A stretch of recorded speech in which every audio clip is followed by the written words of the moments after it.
Na dotknutých pozemkoch mala pôvodne stáť 8-poschodová budova. Na jej výstavbu existuje právoplatné stavebné povolenie. Ide o toho istého investora, ktorý stojí za výstavbou bytových domov pri Rustaveliho a Závadskej ulici.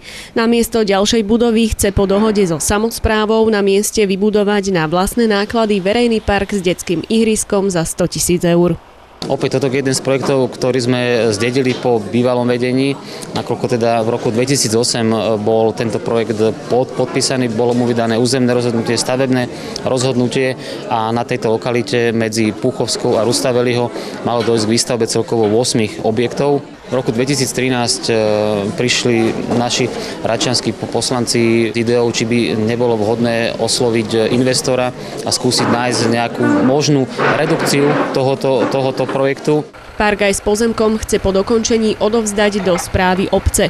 To však urobí len pod podmienkou, že zámenou za to získa od mestskej časti, respektíve hlavného mesta pozemky, nachádzajúce sa pod už postavenými budovami, chodníkmi či parkovacími miestami, ktoré má v súčasnosti v dlhodobom nájme.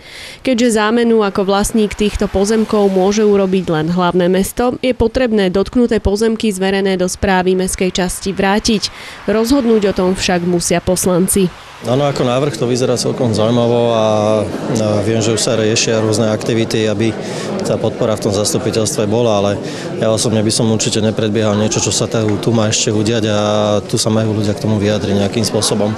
Určite vo všeobecnosti možno povedať, že vždy, ak sa niečo rieši namiesto nejakej pridanej budovy alebo budovy navyše, tak malo by to mať vo všeobecnosti podporu. Aby sa zámena zrealizovala, podpora musí prísť aj v mestskom zastupiteľstve. Určite áno a neviem si predstaviť, že nie. Verejný priestor pre mladých ľudí, pre oddych, pre starých ľudí, neviem si predstaviť, že nie. Račanov rozdelil návrh na dve skupiny. Svoj názor prišli vyjadriť na verejné prerokovanie do kultúrneho strediska na Žarnovickej. V každom prípade obyvatelia mestskej časti ani iniciátori tohto verejného zhromaždenia nie sú proti výstavbe parku. Oni chcú, aby sa prešetrilo, či je v súlade so zákonom a všetkými pravidlami fakt a spôsob a žiadosť o výmenu a zámenu pozemkov. Účastníci verejného prerokovania o návrhu zámeny pozemkov hlasovali.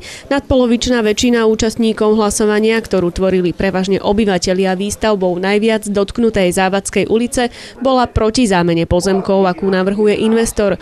Druhú skupinu tvoria Račania, ktorí naopak bojujú za vybudovanie parku za podmienok investora petíciou.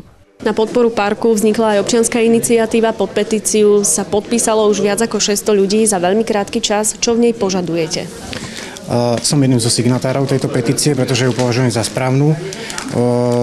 Požadujeme od poslancov miestneho a mestského zastupiteľstva, aby rozhodli o bezodkladnom získaní pozemkov na vybudovanie nového parku v Rači, pretože zelenie je tu síce dosť, ale o každú ďalšiu treba bojovať.